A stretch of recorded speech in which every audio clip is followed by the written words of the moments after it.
আবারও সেগুন কাঠ পাচার রুখল বন দপ্তর। 1 লক্ষ টাকার কাঠ উদ্ধার, তদন্তে নেমেছে প্রশাসন। উত্তর ত্রিপুরার বনাঞ্চল থেকে আবারও বেআইনিভাবে কাঠ পাচারের চেষ্টা ব্যর্থ করল বন দপ্তর। বুধবার ভোরে গোপন সূত্রের খবর পেয়ে ধর্মনগর মহকুমার বন দপ্তরের একটি বিশেষ দল অভিযান চালিয়ে বিপুল পরিমাণ সেগুন কাঠ বোঝায় একটি বলেরো মালবাহী গাড়ি নম্বর TR05F1661 আটক করে পানিসাগর এলাকা থেকে সন্দেহজনকভাবে চলাচলকারী গাড়িটির পিছনে বন দপ্তরের টহল দল বনকর্মীদের উপস্থিতি টের পেয়ে চালক পালানোর চেষ্টা করে অবশেষে তারাকপুর বর্ডার রোড এলাকায় গাড়িটি ফেলে চালক চাবি সহ পালিয়ে যায়। পরবর্তীতে গাড়ি থেকে বিভিন্ন সাইজের প্রায় 80 ফুট সেগুন কাঠ উদ্ধার করা হয়, যার আনুমানিক বাজার মূল্য প্রায় 1 লক্ষ টাকা।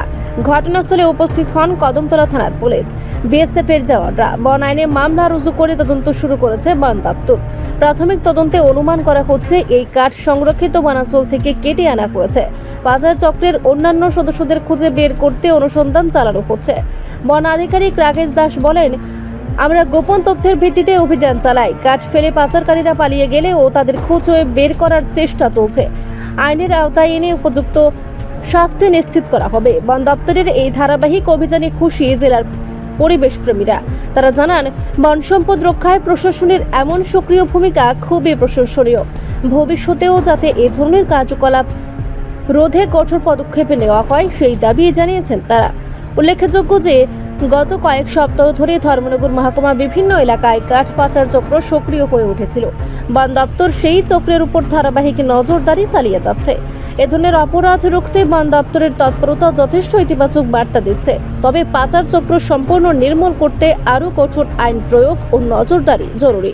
স্যার, দেখতে পেলাম আবারও বন দপ্তরের সাফল্য। স্যার, একটা প্রচুর পরিমাণ গাড়ি বুঝে কাঠ বুঝে গাড়ি আটক করা হয়েছে। স্যার, কোথা থেকে বা সাফল্য উঠে আসলো? স্যার, আমি এসডিএফও ধর্মনগর।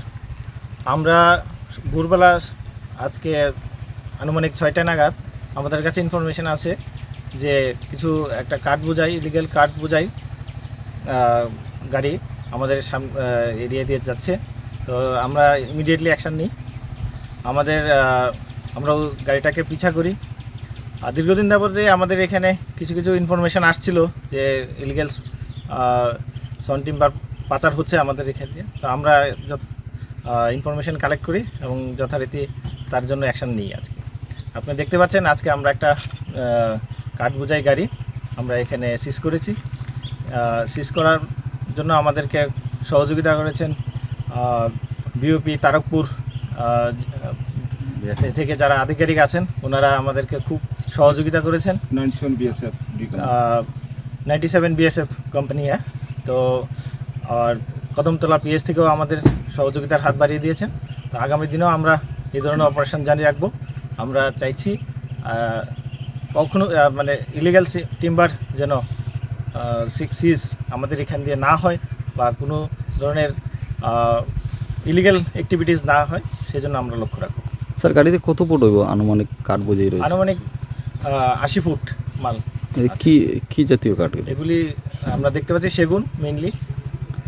প্রাথমিক স্যার ধারণা কি হতে পারে, কোথা থেকে নিয়ে আসছিল এই কাঠগুলো? আমরা তো সোর্সগুলি কালেকশন করার চেষ্টা করছি। আমরা রাস্তায় এটাকে ধরেছি, তবে আমার খুব সম্ভবত পানিসাগর বা ওই এরিয়া থেকে এসছে।